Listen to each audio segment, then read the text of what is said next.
ED नेता प्रतिपक्ष राहुल गांधी के आवास पर कोई रेड करने वाला है या राहुल गांधी ईडी की कार्रवाई को लेकर देश में कोई भ्रम फैलाने की कोशिश कर रहे हैं। राहुल गांधी ने सोशल मीडिया पर यह लिखा है कि ईडी के कुछ सूत्रों से उन्हें ऐसी जानकारी मिली है कि संसद में उनके चक्रव्यूह वाले भाषण के बाद सरकार उनसे नाराज हो गई है और राहुल गांधी के खिलाफ ईडी द्वारा रेड करने की योजना बनाई जा रही है।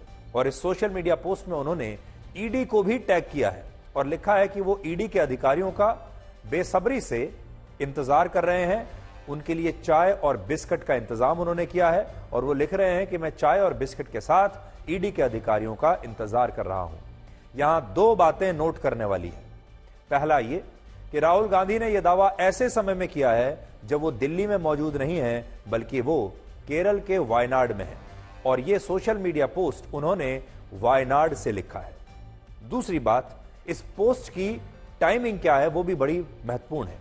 राहुल गांधी ने यह पोस्ट देर रात 1:52 पर लिखा, जबकि इतनी रात को वो कभी इस तरह की पोस्ट सोशल मीडिया पर तो नहीं लिखते और इससे ऐसा संदेश जाता है कि उन्हें देर रात किसी ने यह जानकारी दी होगी और उसी समय उन्होंने सोशल मीडिया पर अपने खिलाफ ईडी की कार्रवाई की यह आशंका जता दी।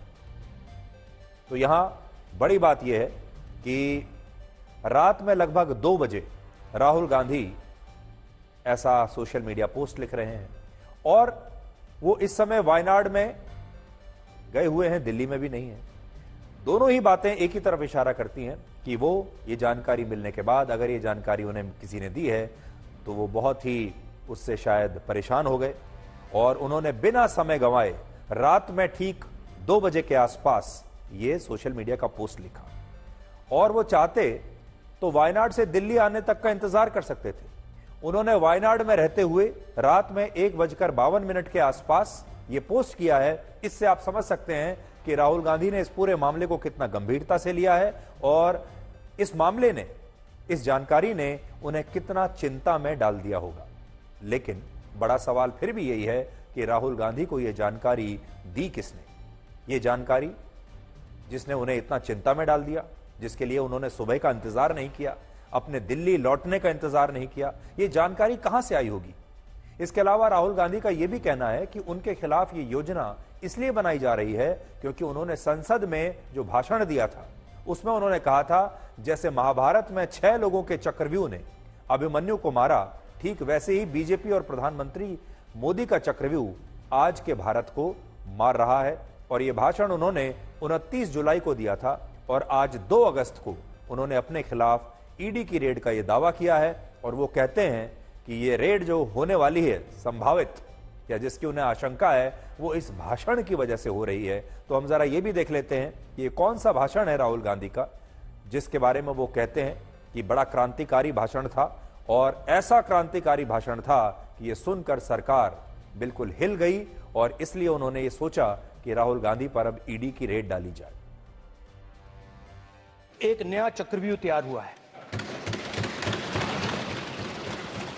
स्पीकर सर, वो भी लोटस की शेप में है सर और उसका चिन्ह प्रधानमंत्री जी अपनी छाती पर लगा के चलते हैं सर। जो अभिमन्यु के साथ किया गया था, जो अभिमन्यु को चक्रव्यूह में फंसाया गया था, वही हिंदुस्तान के साथ किया गया है। हिंदुस्तान के युवाओं के साथ, हिंदुस्तान के किसानों के साथ, हमारी माताओं बहनों के साथ, स्मॉल बिजनेसेस के साथ, मीडियम साइज बिजनेस के साथ। सर, अभिमन्यु को 6 लोगों ने मारा था। उनके नाम द्रोणाचार्य, कर्ण, कृपाचार्य, कृतवर्मा, अश्वत्थामा और शकुनी। सर, आज भी चक्रव्यूह के बीच में 6 लोग हैं सर। चक्रव्यूह के बिल्कुल सेंटर में, चक्रव्यूह में हजारों लोग होते हैं सर, मगर उसके बिल्कुल सेंटर में 6 लोग कंट्रोल करते हैं। तो जैसे उस टाइम 6 लोग कंट्रोल करते थे वैसे आज भी 6 लोग कंट्रोल कर रहे हैं चक्रव्यूह को। नरेंद्र मोदी जी, अमित शाह जी, मोहन भगवत जी, अजीत दोवल जी, अंबानी और अदानी जी कंट्रोल कर रहे हैं। तो ये वो क्रांतिकारी भाषण है जो राहुल गांधी को बड़ा महंगा पड़ने वाला है, ऐसा राहुल गांधी का कहना है। राहुल गांधी के इस दावे के बाद कांग्रेस के सांसद माणिक टैगोर ने लोकसभा में कार्य स्थगन प्रस्ताव का नोटिस दिया है और संसद में इनकम टैक्स, ईडी और सीबीआई के दुरुपयोग के खिलाफ चर्चा कराने की मांग की है और तमाम विपक्षी दलों के नेता भी यही कह रहे हैं। अगर राहुल गांधी ने इतनी रात को ईडी के बारे में यह दावा किया है तो इसमें कोई ना कोई सच्चाई जरूर होगी, जबकि बीजेपी का कहना है कि राहुल गांधी के दावों में कोई सच्चाई नहीं और वो देश में अफवाह फैलाना चाहते हैं। ये बीजेपी के डीएनए में तानाशाही है। वो बर्दाश्त नहीं कर सकते कि कोई उनके ऊपर राजनीतिक हमला करे, कोई आवाज उनके पाप के खिलाफ उठे। चुनाव में तो जो ठोकर लगी थी भाजपा को, 303 से 240 आ गए, जिसमें 40 सीट बेईमानी की निकाल दो तो 2 रह गई। भारतीय जनता पार्टी समझ ले, अब वो दिया जो बुझने वाला है वो लपक है उसकी। राहुल गांधी कह रहे तो सही कह रहे होंगे। विपक्ष के नेताओं को जिस तरह से पड़ताल पहले भी किया जाता रहा, इस बार भी पड़ताल। अरे कोई नहीं, जनता जिसके साथ होती है उसके सब फेल हो जाता मामला, कोई कुछ नहीं कर पाएगा राहुल गांधी।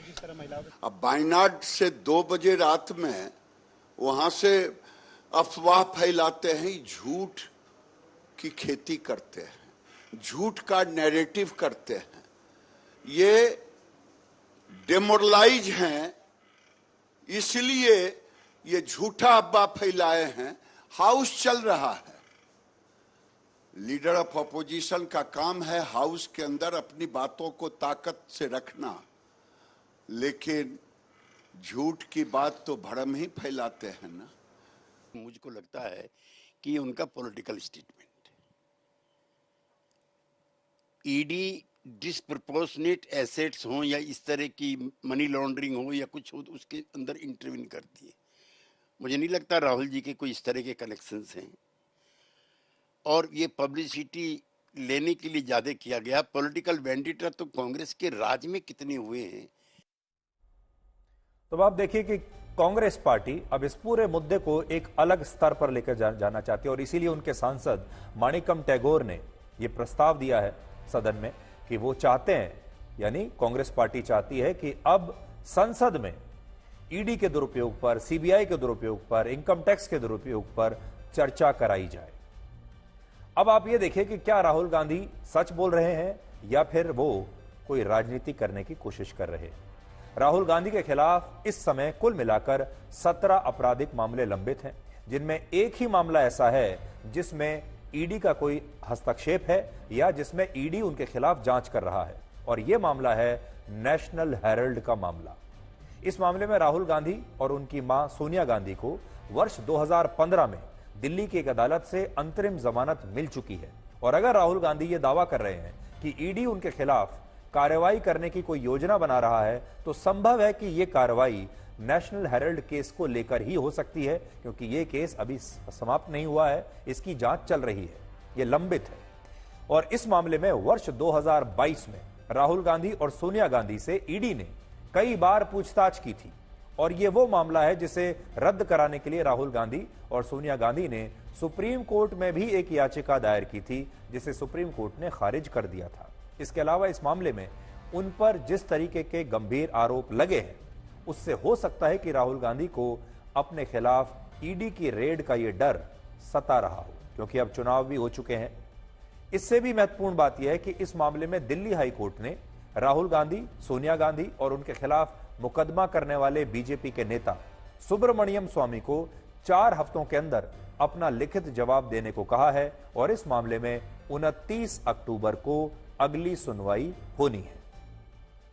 यह सुनवाई इसलिए बड़ी महत्वपूर्ण होगी क्योंकि इसमें दिल्ली हाईकोर्ट द्वारा यह तय किया जाएगा कि सुब्रमण्यम स्वामी नेशनल हेराल्ड के मामले में राहुल गांधी और सोनिया गांधी और अन्य आरोपियों के खिलाफ अदालत में अतिरिक्त सबूत पेश कर सकते हैं या नहीं।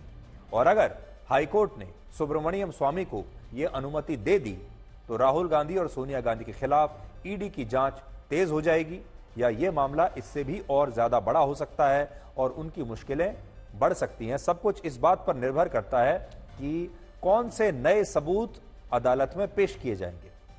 हालांकि एक और बड़ा महत्वपूर्ण पॉइंट है, सुब्रमण्यम स्वामी ने जब राहुल गांधी और सोनिया गांधी के खिलाफ यह मुकदमा किया था तब वो बीजेपी में थे, लेकिन उसके बाद बीजेपी में उनके अच्छे दिन शुरू हो गए और वर्ष 2016 में बीजेपी ने उन्हें राज्यसभा से सांसद भी बना दिया। यानी बीजेपी को उन्होंने ये मुकदमा करके खुश कर दिया था। लेकिन अब सुब्रमण्यम स्वामी का बीजेपी से मोहभंग हो चुका है।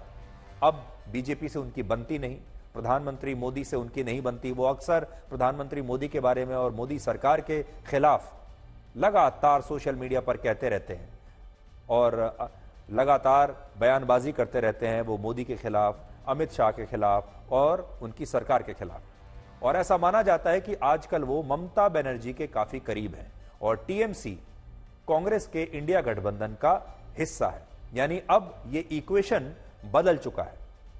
जिस जमाने में सुब्रमण्यम स्वामी ने राहुल गांधी और सोनिया गांधी पर यह केस फाइल किया था, उस समय वो बीजेपी को बड़ा खुश करना चाहते थे और बीजेपी खुश हो भी गई थी और इसीलिए उन्हें राज्यसभा की सीट दे दी गई, इनाम मिला उन्हें। लेकिन अब वो स्थिति बदल चुकी है, इसलिए अब हम कह नहीं सकते कि अगली सुनवाई के दौरान सुब्रमण्यम स्वामी वाकई में कोई नया सबूत पेश करना चाहेंगे भी या नहीं। और आजकल वो क्योंकि ममता बनर्जी के करीबी हैं और ममता बनर्जी अब इंडिया गठबंधन का हिस्सा है, तो ये एक महत्वपूर्ण पॉइंट रहेगा कि सुब्रमण्यम स्वामी अब भी क्या इस केस को उसी शिद्दत के साथ आगे बढ़ाना चाहेंगे जो वो पहले चाहते थे। अब आप ये देखिए कि ये नेशनल हेराल्ड का पूरा मामला क्या है और इस तरह के मामलों में छापेमारी और गिरफ्तारी की कितनी संभावना होती है। नेशनल हेराल्ड एक अखबार था जिसे 1938 में राहुल गांधी के परनाना पंडित जवाहरलाल नेहरू ने शुरू किया था। शुरुआत में इस अखबार को एसोसिएटेड जर्नल्स लिमिटेड यानी एजेएल नाम की एक कंपनी चलाती थी, जिसमें कांग्रेस और गांधी परिवार का प्रभाव था। लेकिन वर्ष 2008 में बढ़ते घाटे की वजह से नेशनल हेराल्ड अखबार को बंद कर दिया गया और जब इस अखबार को बंद किया गया तब इसे चलाने वाली एजेएल कंपनी के पास करीब 2000 करोड़ रुपए की संपत्तियां थी पूरे देश में।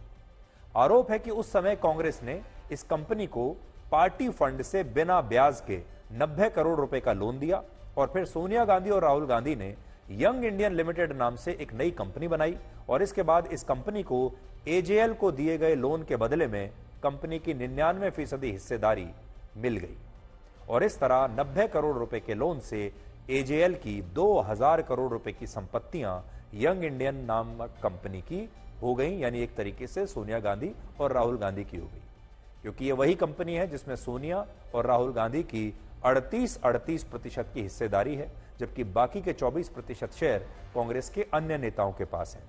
और क्योंकि इस मामले में ईडी राहुल गांधी से वर्ष 2022 में 5 बार और सोनिया गांधी से 3 बार पूछताछ कर चुका है, इसलिए यह मामला ऐसा है कि इसमें आज नहीं तो कल जांच के मुताबिक कार्रवाई होनी तय है।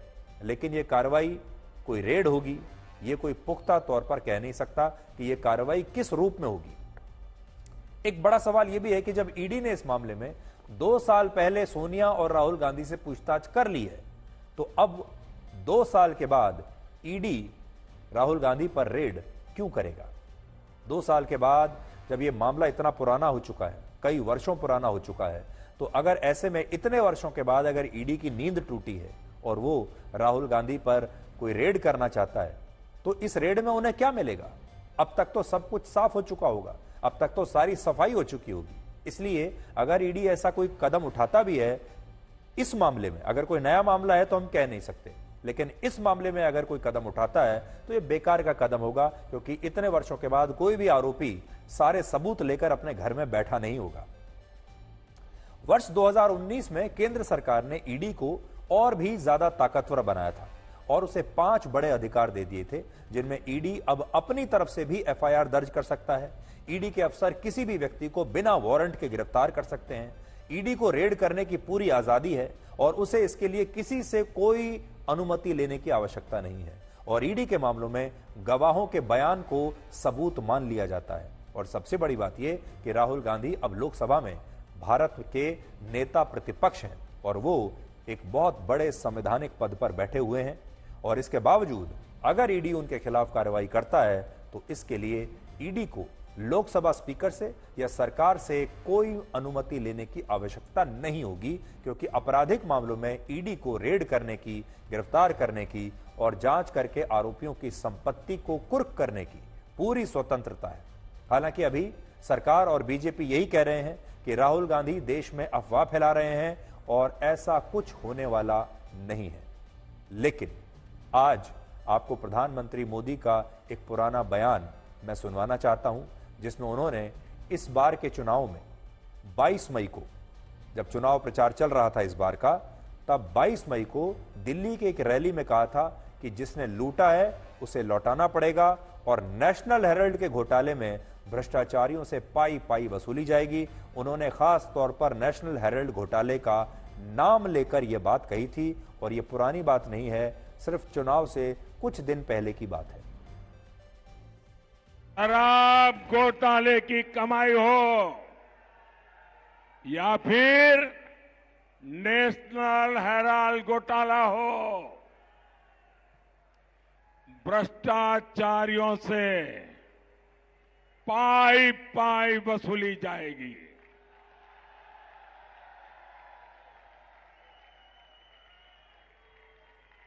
जिसने लूटा है उसे लौटाना ही पड़ेगा। लेकिन यहां एक बात है, प्रधानमंत्री मोदी ने जब यह बात कही थी तब तक चुनावों के नतीजे नहीं आए थे, तब चुनाव प्रचार चल रहा था और बीजेपी 400 पार के सपने देख रही थी।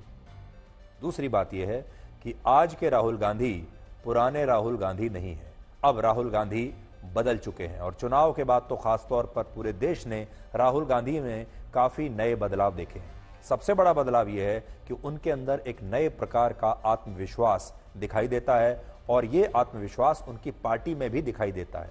इसलिए चुनाव से कुछ महीने पहले या और कुछ वर्ष पहले यह कार्रवाई हुई होती तो शायद राहुल गांधी इतना मुकाबला न कर पाते। लेकिन आज की जो स्थिति है, इन 99 सीटों के साथ और जो कुछ चुनाव के नतीजे आए हैं, राहुल गांधी पूरी कोशिश करेंगे कि अगर ये रेड होती है तो वो इसका पूरा राजनीतिक इस्तेमाल करेंगे, इसे बहुत बड़ा राजनीतिक मुद्दा बनाएंगे और फिर जमकर एक विक्टिम कार्ड खेलने की पूरी कोशिश करेंगे।